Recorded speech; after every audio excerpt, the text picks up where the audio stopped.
Hey, all right, let's go. We're live with the Unstuck movement. I am your host, Rob Z. Today, we're talking burnout, balance, freedom, clarity, vision, amongst many other things. This is going to be a powerful conversation with Dr. Lance Knaub. And Lance, as I come into these episodes, I like powerful questions. They get us right to the heart of the issue.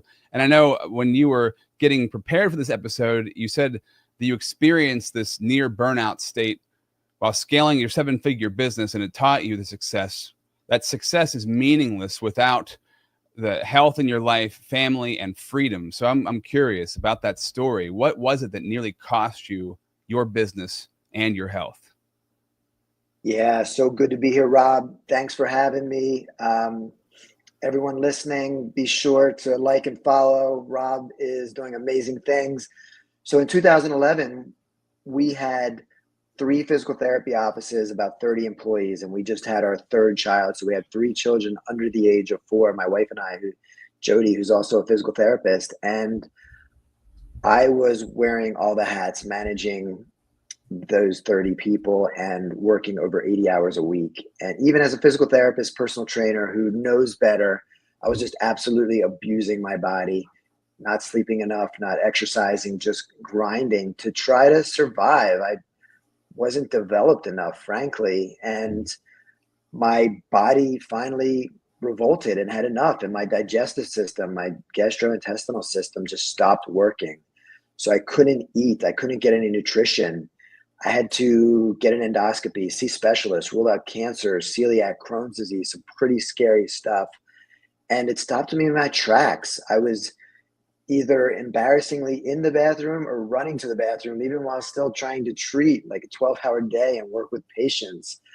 It was definitely taught me a lot of lessons and forced me to slow down and forced me to prioritize and really figure out what was most important.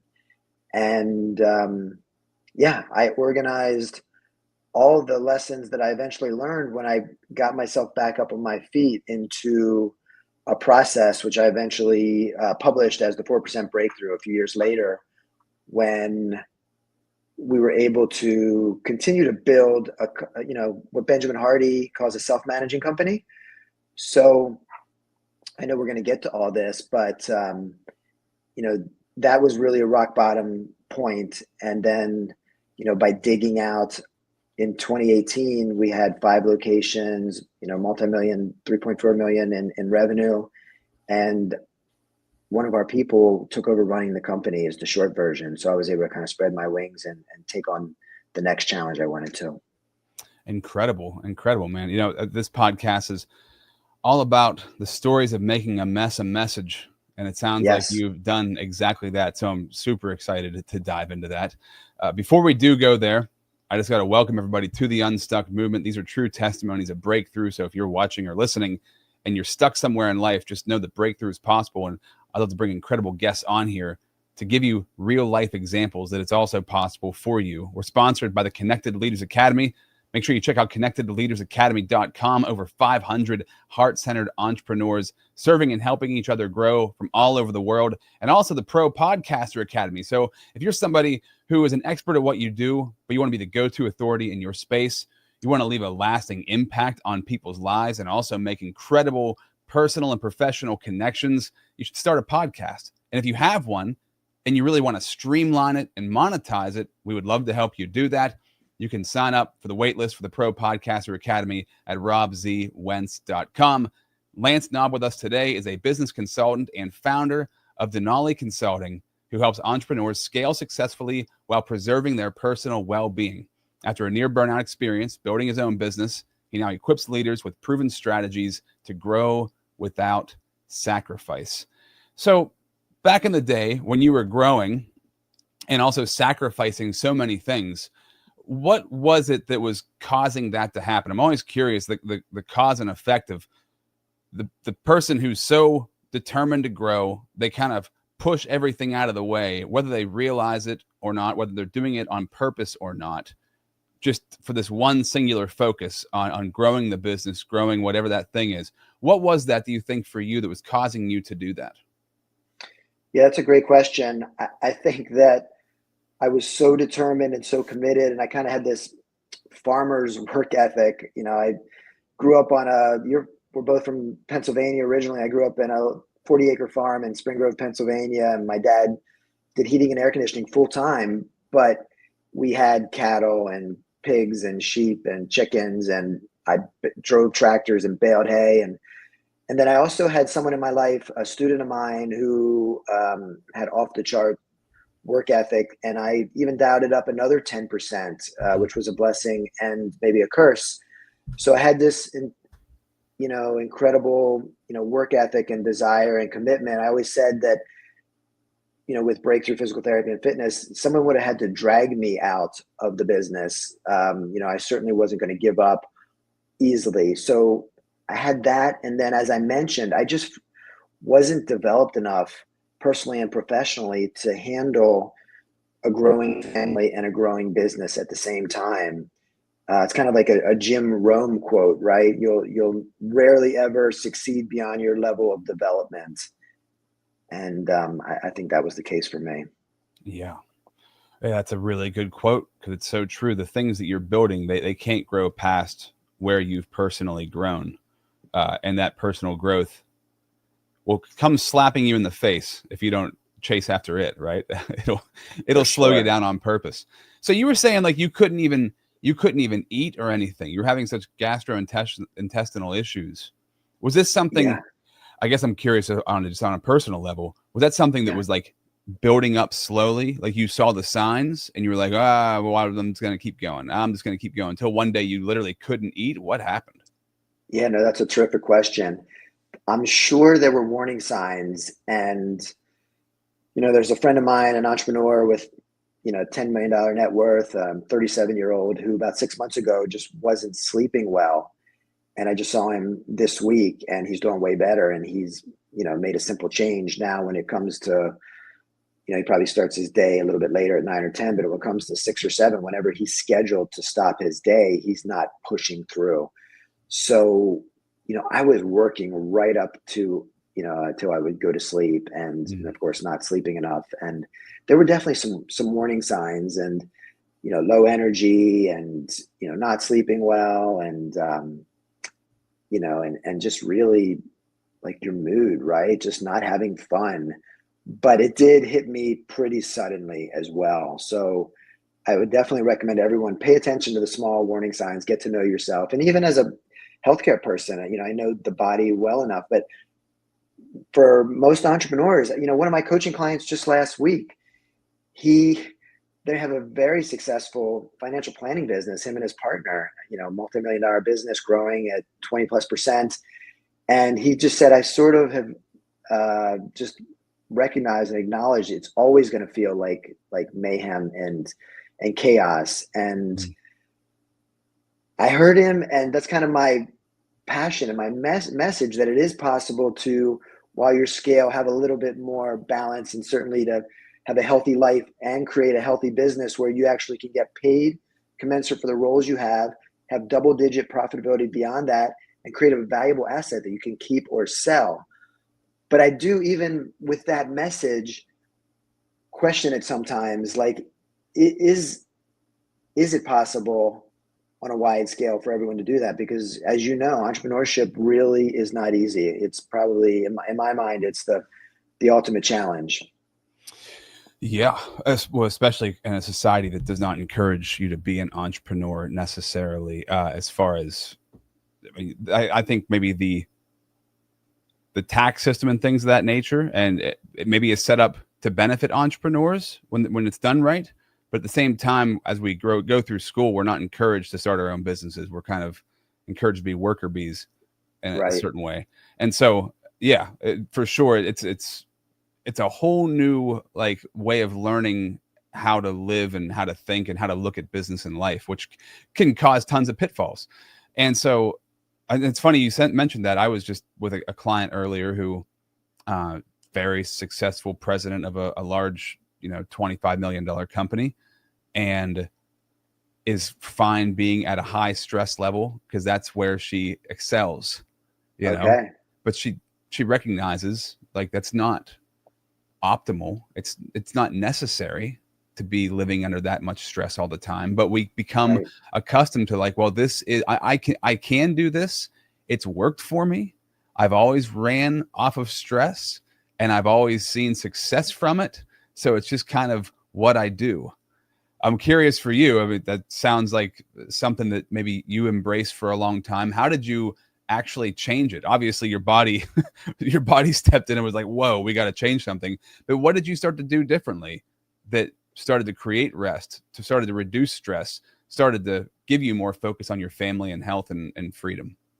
Yeah. So kind of the process that I mentioned in my book, The 4% Break-Thru, 3 steps. The first one is really just going internal and introspective and reflecting and deciding what's most important to you. Second is business fundamentals. And lastly is lifestyle, mental health, nutrition, sleep, exercise, posture, and even humor and fun and laughter, which is something that I really discovered as part of the formula after I published the book. So in that first section, once you really decide what's most important to you, the kind of last step in that first part of the process would be what I call a success schedule. It's really a time map. So it's committing to your priorities and making them important, making them the most important, making them non-negotiable. Your sleep, your exercise, your family time, your work on the business, right? Not just your technician work, your work in the business. So that's been a big help for me. And frankly, that first person I mentioned who was having trouble sleeping, the person in the cellular phone business, they made that one simple change, just, what my mentor called flipping the switch. So I think that's a big part of it. And of course, the second and third steps, you have to build the fundamentals, right? Without processes and organizational charts and position descriptions and a strategic plan, which we'll probably talk about, and some of those type of things. And of course, without, some of those basic lifestyle things as well. I think it won't be sustainable because the client you're talking about, to me, it kind of sounds like, right, we all have some adrenaline, we're game day, we're on stage, and that's good. But if you really run in the red too long, it will catch up to you. It's not sustainable. Well, I love what you just said too, and I actually want to talk more about this because it doesn't get brought up enough. You brought up humor, fun, and laughter, right? And those, for me, those are like high values in just my life. If I don't have those things in my life, I'm like, why am I doing anything if I'm not having fun and laughing? Right. Like, this just doesn't make any sense. And you said that's something recently that came in to you, for you. Talk about that. I think that's important because that shows that those are low stress levels, having fun, laughing, enjoying life, right? Not taking life so seriously. What has that been like? Yeah. I mean, probably I heard 2 ladies that speak at Stanford Business School, and they wrote a book called Humor Seriously. And it's a great book. It's evidence-based. And then also Andrew Huberman had a whole podcast dedicated towards play. And when I speak on the topic now, I include that, but it wasn't in the book at the time. But yeah, laughter is so crucial. Why would we want to do any of this without having fun along the way? That's definitely part of the secret sauce and formula to staying healthy and avoiding burnout. And it's also by just all of us, right? I'm certainly not a stand-up comedian. I'm very low on the scale. However, just making an effort, if you can make someone smile and laugh, you're actually controlling their neurochemistry. They're going to like you more and want to do business with you more because of that. So it's pretty basic, but pretty important. Yeah. And you can't be highly stressed and be funny at the same time. Those things, unless you use humor as like a mechanism to break stress, right? It's like you can use it as a weapon sometimes too, but usually if you're being lighthearted and fun, you're not stressed. Those things Totally don't correlate. Yeah, and just like the chemicals we're talking about to influence someone else, you're influencing yourself, right? If you're also having fun along the way, your cortisol and all the negative chemicals aren't going to be released at high levels. It's going to be the opposite of the healthy feel good hormones and chemicals. Yeah, no doubt. You had mentioned, I want to circle back to this too, because you mentioned Benjamin Hardy and the self-managing company, which I've not heard of that, surprisingly. Can you touch on that for a minute? What was it like to get your company to that place, and what did it look like when you were there? Yeah, this is probably, humbly speaking, my proudest accomplishment. Benjamin Hardy is like my favorite thought leader, so I'd recommend that everyone listening check him out if you don't know him. And I'd probably go straight to his 10x is easier than 2x book. He wrote a series, 3 books with Dan Sullivan's concepts. And you might know Dan Sullivan being in the coaching space. He's the founder of Strategic Coach, a very large coaching company, very successful. So the earlier books were The Gap and the Gain and Who Not How, but 10x is easier than 2x includes those concepts. And yeah, definitely Dan Sullivan, this concept of a self-managing company is, a company where your team will basically be the operator and lead your company. So for me, that was fun. I didn't really know that term either, but I really had good mentors, and I was able to work on, personal and professional development with our people to the point where probably in 2015, doing what I call a development plan meeting, one of our best people said, so they're coming prepared to this meeting with what they want to do short term and longer term. And they said they wanted to run the company. And I was just like, whoa, shit. Like, what am I going to do? Like, at first I was just like anxious and negative, took a deep breath and was like, okay, this could be good. So we planned it out. And in 3 years, I continued to mentor, this person, a physical therapist, and they joined our partnership, our financial meetings, and just to, have them join anything and everything. And then in 2018, they were running our 5-location multi-million-dollar practice. That was our first child and certainly our biggest investment. So it was scary and exciting at the same time. That's incredible. What a great place to be in, that somebody, and that has to be for an owner and a founder, somebody comes up and says they want to run the company. That probably brings a lot of alarms up, right? Like, whoa. Yeah, hold on. For sure. But yeah, not many people have actually accomplished this. A lot of people talk about it, but Gino Wickman has accomplished it. I guess Jeff Bezos is not the CEO any longer. John Maxwell, the leadership coach. But I mean, really, there's not many people. I mean, like Mark Zuckerberg, for example, so Elon Musk, they still want to be the CEO. Whether they could let go or not is, it's a challenge either way. But actually letting go and the company doing well. And I think it was John Maxwell. He, in the not Laws of Agreement, one of my favorite leadership books, he mentioned that he meets with the CEO once a month. And I was like, okay, that sounds good. So we got pretty quickly to that point. So in 12 hours a month, just supporting, them. And obviously if there's something beyond that that's necessary, you're still kind of the head coach. And there's still like some unique things, like Gino Wickman, if people listening know the Entrepreneurial Operating System, EOS, and he wrote Traction. Mm-hmm. He did say, and we can talk about this if it serves your audience, that still being the majority owner, even though you have an operator, somebody running the company, you have a self-managing company, there's still, kind of goes back to the stress topic, there's still like at night, you still feel like a little bit of responsibility, and burden and heaviness might not be the right thing, but there's still like some weight. Sure. If that makes sense. Yeah. Oh, absolutely. That would, I couldn't see how there wouldn't be. What did you do once somebody else was running your company for you? Right. So that's another huge question, because this is a topic that comes up all the time on this podcast, right? When you're not doing, who are you being? And sometimes people, their identity is so connected to what they do all the time, especially in America, that we don't even know who we actually are. Were you confronted with that when this came up? What did you do with that? And how did that change things? Yeah, for sure. I had no idea what the hell to do, having this breathing space.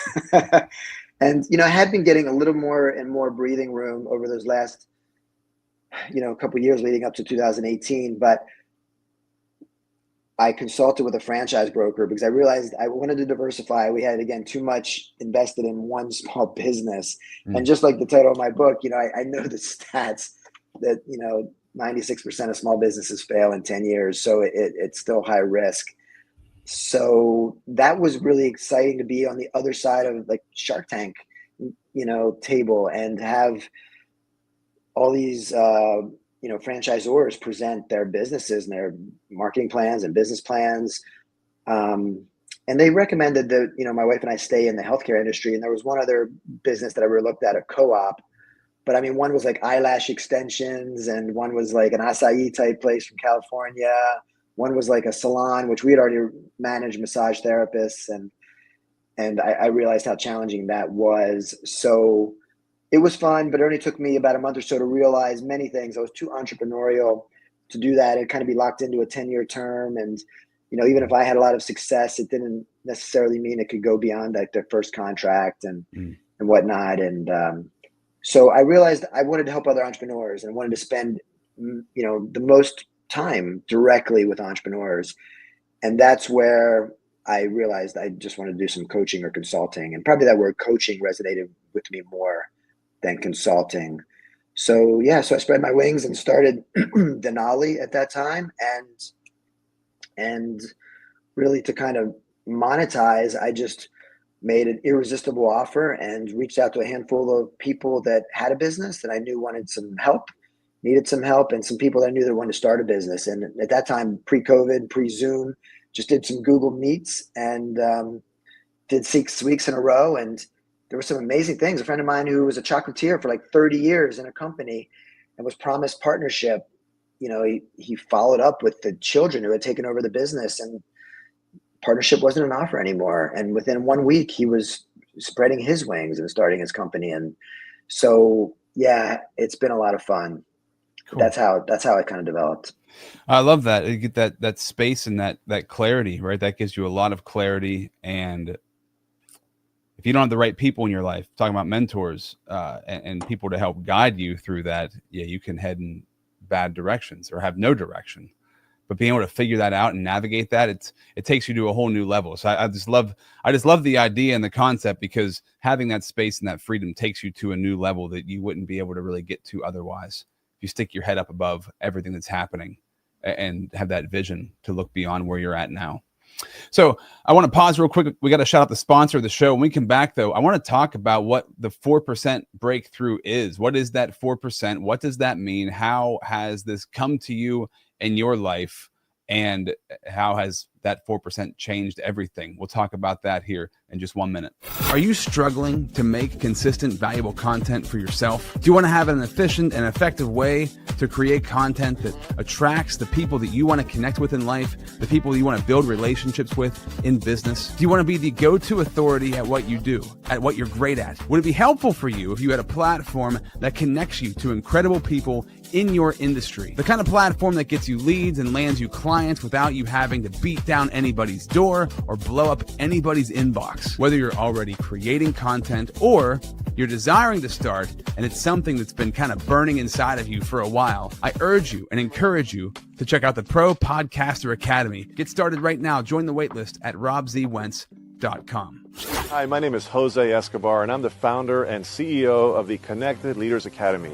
We're a growing tribe, a community of entrepreneurs all over the world globally. If you're an entrepreneur and you're looking to grow personally and professionally, scale your influence, develop your skill sets, move the needle in your business, more clients, more money, more profit, the bottom line, and of course, grow your circle and your network like never before, join the Connected Leaders Academy today. Check me out on Instagram and on Facebook, the @ JASCO25. We look forward to having you join us. Take care. Lance, loving this conversation. Really appreciate the wisdom, the value you're giving us today. Obviously, your book, The 4% Break-Thru, means a lot to you because it's a whole life's journey packed into a book. Can you talk a little bit about what the 4% is? Yes. So I knew I wanted to share the process that helped me go from being stuck. And I love that you used the word breakthrough. That was the name of our physical therapy practice, right? And the name of this book, part of the name. So I wanted to share that process. And, I really didn't have a great title, but then I thought about Michael Gerber's stats from the E-Myth. And, he says 80% of businesses fail in the first 5 years. And by the way, don't get too excited because 80% of that 20% failed in the next 5 years. And I did the math and it was 96%. And I looked at some other research and there's a little bit of variability, but a lot of the studies really fall into that range, which is, devastating for entrepreneurs, that 96% of us fail in 10 years. Yeah. So that's where the title's from. That's the stats. And that's kind of my mission as well. I really want to reverse that, 96% failure rate and make it to success rate or even beyond that for entrepreneurs. Why would you say, from your own, I guess, journey and your own perspective, why is it 96% don't make it? Right. Wow. Yeah, I think as we kind of talked about before, it is a big challenge. And, in my opinion, sort of entrepreneurship is the ultimate challenge. And, whether it be, I've seen some data on the percentage of businesses that fail from legal, from lawsuits, from cash flow, from all the things. But there's so many skills that need to be developed. And, definitely cash flow is a big factor. If you look at franchises, for example, their success rate is the opposite. It's 90+%. And, franchisors force them to have a big, stack of capital to get started. Whereas many entrepreneurs are trying to, bootstrap or start with very little. It's very hard to get capital as a small business owner that's not proven as well. So that would probably be like the biggest thing. Just make sure you have plenty of runway, because there's, your pro forma and your plan, if you actually do that, is going to say, whatever it says and probably be positive, but you have to be prepared for it to look less good than that and still survive. And then you also, kind of like you talked about earlier, the income of taxes, right? Just cash flow. You really definitely read in Mike Michalowicz's book, Profit First, and just be mindful of your cash flow after taxes so you can make sure you can keep yourself above water. What would you speak to about vision and that sort of side of things too?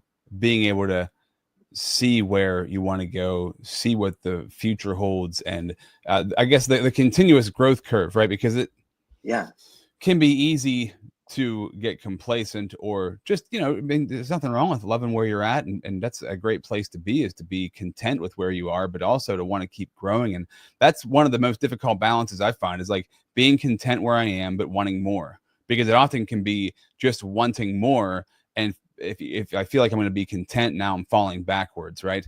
But that leads to burnout. That constant drive for more leads to burnout. And having a real solid vision, I'm curious on your end, when it comes to vision, how do you approach that? How do you see where your future is heading, but not get discontent with where you're at now? Okay. Yeah. You just made me think about an additional answer to your last question about another reason for the high failure rate. I discovered now in my 7 years of coaching that from personal data collection, that the statistic on the number of business owners that actually have a plan in place, a business plan, a strategic plan, is probably right around 94%. It's pretty close to that 96%. Or excuse me, it's the number of people that don't have a plan in place. Yeah, that's the way I said it. So it's almost the same as the failure rate. So I think that entrepreneurs have a tendency just to take action, and really, in my opinion, it only takes about 10% of the time of a year, a month, a week, a day to be strategic, but it can't be zero. And what I did over time working with leaders and entrepreneurs is I was fortunate enough to have a mentor who coached me in a marketing business plan, like a traditional process. She helped take all of IBM's new companies through it. And we did it with Break-Thru, and it's part of our formula. But when I really started to work with some more small business owners after 2018, I realized I needed to boil it down and make it a little bit more fast and functional. I call it a jolt. And the vision part is the third step in that process. And, step one, I have entrepreneurs think about what's most important to them, their mission, their cause, their reason, their why. And then a traditional way to start a business planning process would be the company's mission. And then we go into their vision, which not only for the company, but I want them to think about themselves personally and, know their financial freedom number, know their bucket list. If they have a partner, make sure they confer on your vision and your dream, or it won't happen. Know the causes that are most important to you. And yeah, most entrepreneurs get stuck in the day-to-day. There's so much noise, so much chaos. Besides a couple minutes in the shower, I really feel like we don't have enough open space, white space in general, to do more dreaming. So yeah, and I feel like we don't have enough time, and then maybe some people just don't know how to do it. They haven't. What's your experience been, Rob? Do you think that entrepreneurs actually know how to do some vision work and dreaming? I think that, well, I don't want to speak for every entrepreneur, but I think most entrepreneurs probably have some form of ADHD along the way of like just always new ideas moving forward nonstop.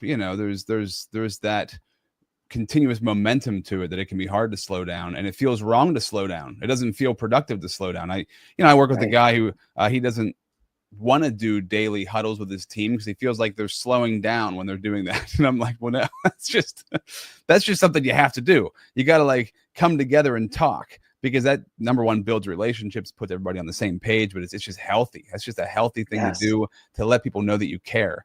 And we can get lost. And this has been really baked into me over the past couple of years, not being so worried about where I'm going, but caring about the people that are in my life and serving them. And I can't be, if you want to use the word worried, or you want to use the word focused, or whatever word you want to use, if I'm always like, what's next, I'm not like right here, right now, just spending time with people, or not even spending time doing something that seemingly might not be for my business, but in the end benefits my business because it grows me personally. And I think that's the most important part of everything, because we're still living. The point of having a business, at least from my vantage point, is for me to have a great quality of life, to help people, to serve people. But then also the people that are with me, I'm also helping them have a great quality of life too. Because at the end of the day, you don't get any of the time back. It never comes back. So I don't want to look back and be like, oh, shoot, I slacked on all of these super important things that I knew were important, but I did it for the sake of, it's going to be better in the future. And I don't know if it ever really turns out that way. Like, I'm just being here now is the best place to be, but that's easy to say, hard to do. Totally. Well, you said so many nuggets there, and connecting the dots on a couple of them for everyone listening. I think creating a vision that's so big that it can include your entire team is important and magic. A national mastermind that I'm in, David Osborne, speaks about this a lot, and he's wildly successful now with $150 to $200 million net worth. And you're going to have so many talented people, because if your vision is not big enough to include your individuals' teams, and by the way, you're going to have to coach them to do exactly what we're talking about, dreaming. And that's what I referred to in our development plans with our partner. I let him dream, and he wanted to run the company. And now he's financial future is totally changed for the better. And so it was a win-win. I love that. You're going to have to being open enough too. That guy, you let him dream and vision. He comes to you and says he wants to run the company, and then you were open enough.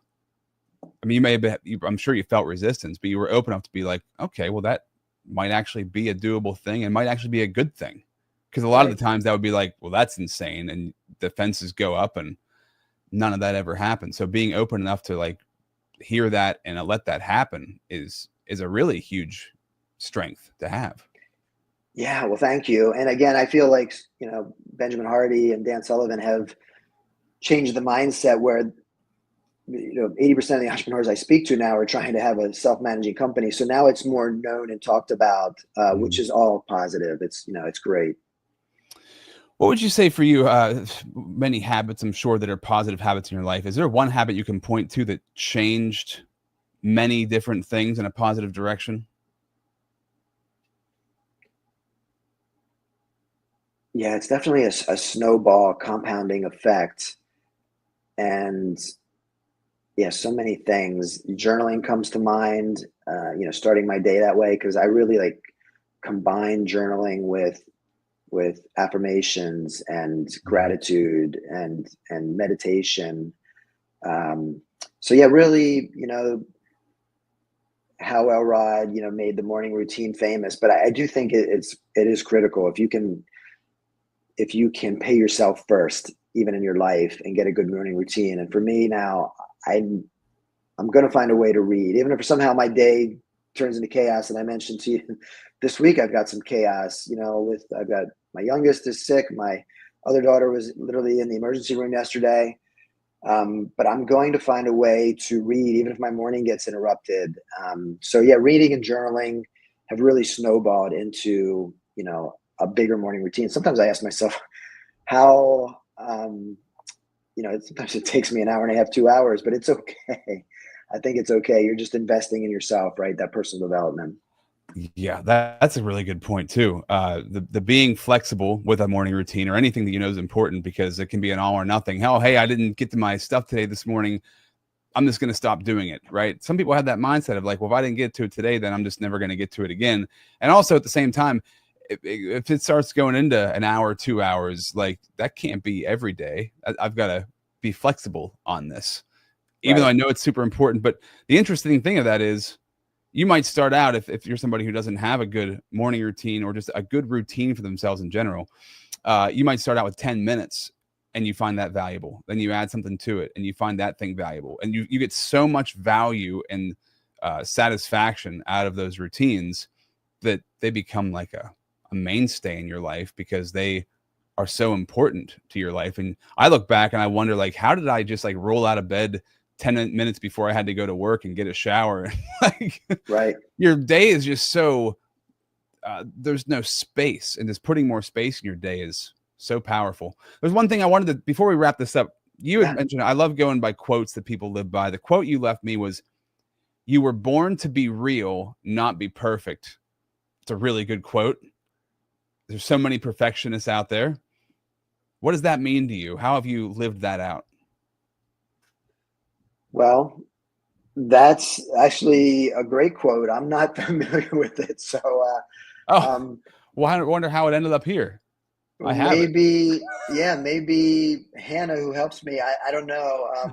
That's even different than the one that's on the show notes here, which I actually don't use either. But I do think that we have to be careful. I mean, speaking to that quote, which is fantastic, that I have a lot of high perfectionism. So, making sure for the others listening who do, making sure that you are taking strategic action. And, one of my favorite mentors and podcasters, John Lee Dumas from Entrepreneurs on Fire, he always quotes the Martin Luther King quote: "You don't have to see the whole staircase just to take one step." So now I don't think that we should go 0%, right? We do have to at least see one step. But once we take one step, gather data, readjust, and then take the next one with the proper amount of information, right? We don't want to go blindly up the stairs.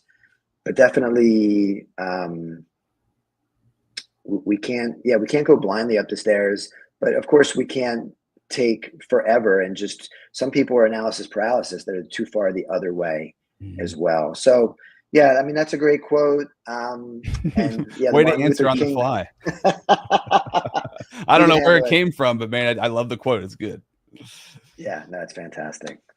As we come to the end of this, I want to just encourage people to get more involved in what you're doing. If this has been powerful for you, you have the Double Your Take Home Mastermind at your website, denaliconsultingteam.com/double. What can they expect when they go there? Yeah.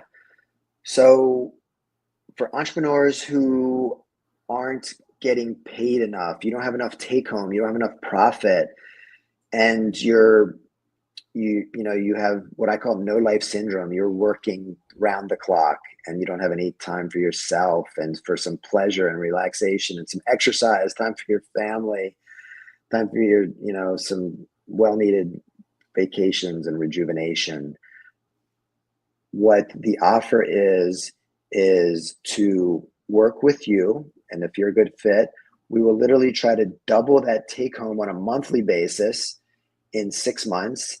And if you do that consistently, that's going to increase your profitability and what's called your EBITDA, which will double the valuation of your company. Hopefully we'll go from a $500,000 to $1 million valuation, or 1 to 2, whatever the right numbers are, 2 to 4.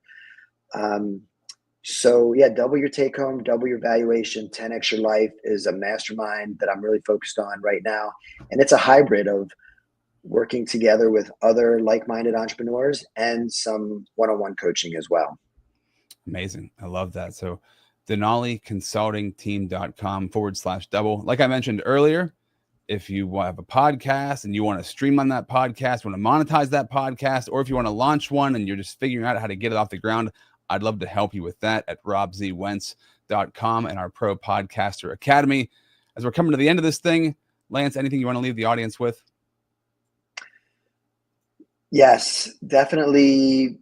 Thank you so much for your time, Rob, and for everyone listening. Please like, follow, share. Rob's incredible work here. He's putting in a lot of time and extremely knowledgeable in digital marketing and entrepreneurship. And yeah, the biggest message that I love to share with entrepreneurs is take that 10% of your time and create a plan, be strategic, incorporate that. Mm-hmm. Because just taking action, although you hear it so much, of course you can't ignore the action, but taking action alone, you might be climbing a ladder of the wrong building, you might be running in the wrong direction. Whatever way you want to look at the analogy, take strategic action. And yeah, I think we uncovered some gold as well. Have fun along the way. Dream, create your vision, keep getting more and more clarity, because it is amazing. Once you have that longer term vision, you'll be able to decide if your immediate term and middle term actions are in line with that. Mm-hmm. And it's amazing what you can really manifest. And frankly, I wish I would have dreamed bigger sooner. And that's what I'd recommend for everyone listening. Yeah, great advice. Really, really good advice. I love that.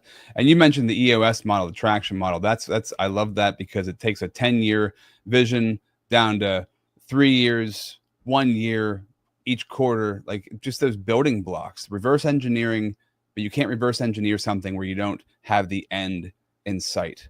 And so have that end in sight, that huge vision for yourself. Amazing. Thank you so much. Another true testimony of breakthrough here on the show. Until next time, this has been the Unstuck Movement.